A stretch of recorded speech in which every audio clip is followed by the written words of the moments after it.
या संपूर्ण हरिपाठात ज्ञानेश्वर महाराजांनी काय केलंय, काय सांगितलंय, असा विचार जर आपल्याला करायचा झाला तर 3 गोष्टी आपल्याला तत्वदृष्टीनं हरिपाठामध्ये दिसून येतात. नामाचं स्वरूप सांगितलंय, नामाची साध्यरूपता सांगितली आणि नामाचीच साधनरूपता सांगितली. या 3च गोष्टी हरिपाठात स्पष्ट रूपानं प्रकट झाल्या. मग या 3 गोष्टी सिद्ध करण्याकरता जे युक्तिवाद करावे लागतात ते सगळे युक्तिवाद अभंगामधून आपल्याला सिद्ध केलेले दिसून येतात. नाम साधन आहे का साध्य आहे, तर नाम साधनही आहे आणि नाम साध्यही आहे. नाम साधन आहे ना, आहे. काय होतं त्याच्याने? आपण नामस्मरण केलं तर पुण्याची गणना कोण करी, पापाचे कळप पळती पुढे.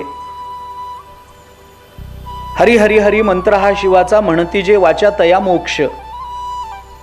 आम्हाला मोक्ष प्राप्त करून देणारं, आमच्या पापाची आमच्या दुःखाची निवृत्ती करणारं आणि आम्हाला पुण्य म्हणजे सुख प्रदान करू शकणारं असं नाम आहे. ही नामाची साधन रूपता आहे. नाम साध्य आहे की नाही? आहे. का? कारण अद्वैत कुसरी विरळा जाणे. कारण हे सगळ्यांना कळत नाही.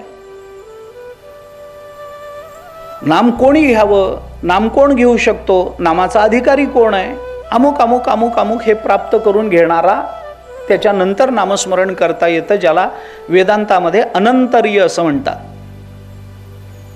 तो अधिकार ज्याला सिद्ध झाला तो नामस्मरण करू शकतो.